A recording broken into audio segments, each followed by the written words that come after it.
Hi, welcome back. We are going to be talking now a little bit about why it is what popularity is so important. How come this is something that is affecting us so much when we're young, and how come it's something we seem to kind of gravitate towards for the rest of our lives. Well, let's talk about that a little bit. One thing I'm going to point out is the idea that this has become really explicit. Have you even noticed recently, if you're on the web, there's a lot of information about that's trending, whether you're on Twitter or whether you're just even looking at a news story and anything you see.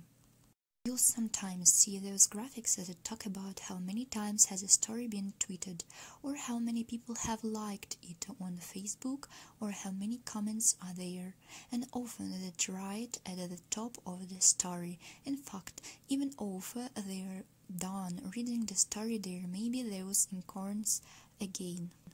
Encouraging you like you should tweet about it, you should like it on Facebook. Why is that happening? We've kind of almost grown accustomed to it. I think what of the reasons why this is happening is because it's based on the fundamental premise. What if we see that a lot of people are really interested in something? We think somehow it's good, it's important. We want to do what everyone else is doing, even if we resist that idea and we think, no, I'm an individual, I don't just conform. Still, we kind of a bit influenced by that. We think, well, is that something that 3,000 other people have liked? Then it must be something really important that I needed to look at. It's the same thing when you watch a commercial and they say this is the #1 movie at the box office. They're really trying to pull on the idea that it's popular and therefore that means it's good. But why does that work so well? Why do we even care about the fact that everyone else is doing it? I want to read the news stories that I think are interest to me, and I don't think the interests are going to be the same as 10,000 other people that read the same news story. So why would I automatically that think it's important? It turns out that a lot of things might have to do with the way that we development as a species. And the way what we can think about it is that walk a step way back and thought about this from an evolutionary perspective. So let's go back to the world of caveman and cavewoman and really thought about that life was like at the time, because that's how we developed the brains we have today. Even though that's a long time ago, that's not very long ago from the perspective of our biological development. So there are lots of ways that what happened back then it's still influencing us today, and it's still influencing how our brains work. So, have you ever noticed the other people around you really young? Youngs are kind of contagious. Or have you ever had that when women live together in close quarters or spend a lot of time together, their menstrual cycles will start to synchronize?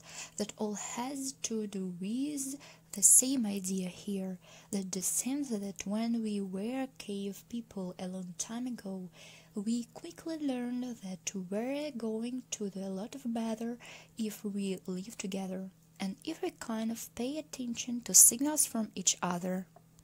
So, if you think about it, if you went on your own, well, you would have hard time getting food, right? And if you got food and you killed something like a game, wielder, beast, or whatever, you're not going to be able to eat all by yourself. So it's really infringed. And if you try to save the rest of it, it's going to spoil and you're going to get sick and die, and evolutionary you're going to be weeded out. So we really learn when it comes to food. Same with safety, protecting on another, or whether it comes to other ways to coordination activities, like when should we all go to sleep. What way we can all go to the next part of we and a magic group, so that helps us get to the next part of where we are trying to move it to. It would be good if that was synchronized, and we were in a herd and we learned to be a herd. And the more you stay in the herd, the more you sleep when everyone sleeps.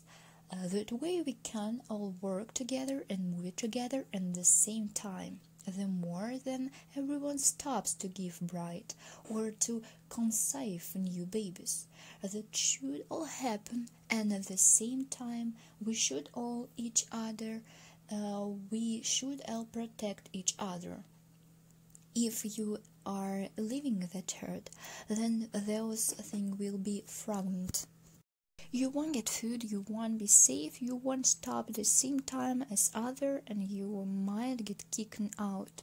You might be alone, you might be unsafe, and that's not good for you. The people that did that, they were weeded out without natural selection.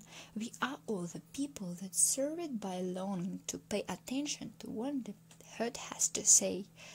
It turns out that has had a really cool effect on how our brains are put together, but we just recently observed this in ways that we kind of didn't even expect.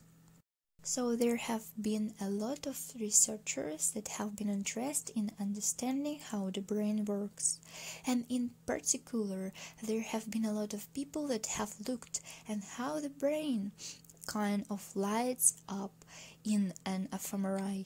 Let's say when we experience brain. So what I mean by that is there have been a lot of studies where they have asked people to lay down in fMRIs. They're kind of lying there, and they show them a screen over their head, and they give them an opportunity to experience some types of stimuli.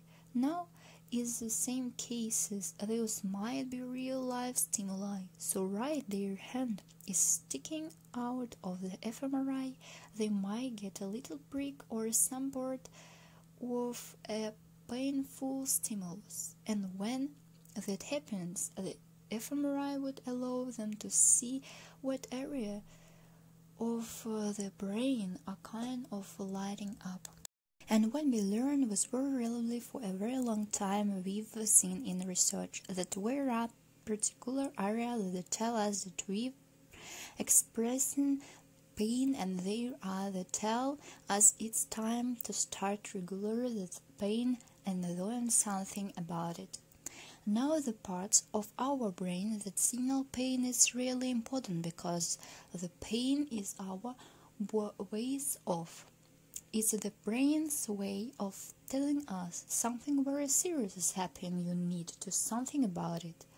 This is going to threaten your survival, so pain is kind of the most powerful signal that our brains can give us, to tell us that if we don't do something soon, we may die of our spaces, may be in trouble.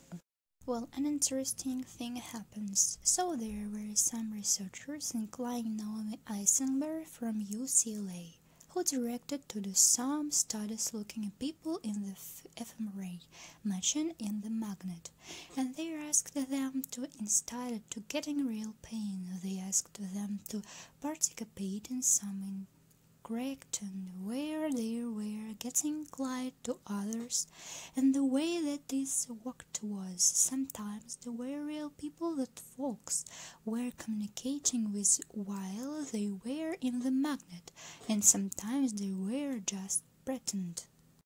But either way, the experiment put together to say person is the fMRI magnet thought that they were being glad, and that other were choosing not to interact with them.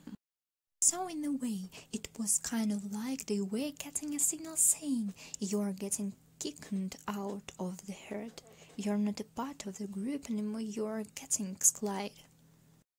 It turns out they were very surprised to find that when people go, they signal to say what were getting excluded.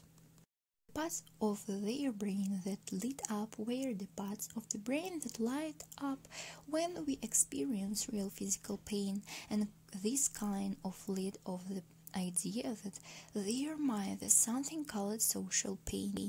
We experience social exclusion in the exact same way that we experience physical pain. In fact, there's even a research to say that if you take a Tylenol, then that helps your social pain go down, just like it helps your physical pain go down. So maybe this is even the way that we see it in English, our language, then of mirror the idea of pain. We talk about heartbreak and heart sickness. It's the idea that they experience physical symptoms from a social research experience, so it kind of suggests that there's some way that the lack of popularity makes us experience pain. Our brain is telling us, with its most powerful signal, you need to do something about this. Don't get kicked out of the head. Make sure that you are safe. It turns out that there is something other research else that has to do with our DNA. That's found that this is even more powerful than we even realized. But before we talk about it, I just have to tell you briefly about something that's really new, and it's the idea to epigenetics. Epigenetics is really the science that while we all have our DNA, and every science cell in our bodies has DNA in its nucleus. That DNA, not every gain is turned on. Some gain turn on later and some gain will never turn on. What we've recently learned in epigenetics is that something what makes those cells turn on resistance DNA is something that happens in our environment. So believe it or not, someone could walk in the room that could say hello to you, or they could say something not pleasant to you that kind of reject you. And that really actually affect that happens in your own cells. And the reason why this is important is because, as you probably know, many of our cells are dying every second and new cells are grow every second. So if an experience happened to you now, there's cells that will start growing 2 seconds from now. You're going to start relying on the DNA that was activated the what happened to you before. In fact, it's been sussed that every 6 months or so we are the person that is reserves to what happens to us those prior cells about 6 months ago. So we are constantly new, renewed people that are living without epigenetics based on what happened to us month before. Turn out our social experience have an incredibly important impact of that DNA. So for the same reasons we talked about before with hunting and with our evolutionary legacy. We've learned that if something happens us that makes us feel resistance, then our bodies turn on specific DNA, and the DNA then turn on that has to do with our physical health. So again, let's think again about cave people. If you were a person that's living back in those time, one of the things that happened when you lived with others is you found that you got a lot of colds. The reason why, because viruses spread from human to human, so as long as you are interesting with other people, your DNA is activated, developing immunity to viruses. And gains that help us resisting viruses and upregulating. In other words, they are kind of turned on. If you were part of a herd, there was much less of the chance that a dinosaur was going to come and eat your arm off. Therefore, you wouldn't have to have all of the elementary types of responses in your body to quick heal that bleeding limb. Skip you to survive. You wouldn't need that kind of pro-inflammatory protection as much. Well, what happens is the mind gets reduced by others. We actually find that the gain that help is resist viruses because down-regulated. fact, you can take a blood test 40 minutes later and find that you can see the signals of them so quickly, while the inflammatory responses all upregulate. If it happens to you for 1 minute today, that does mean you are going today have an inflammatory disease necessary.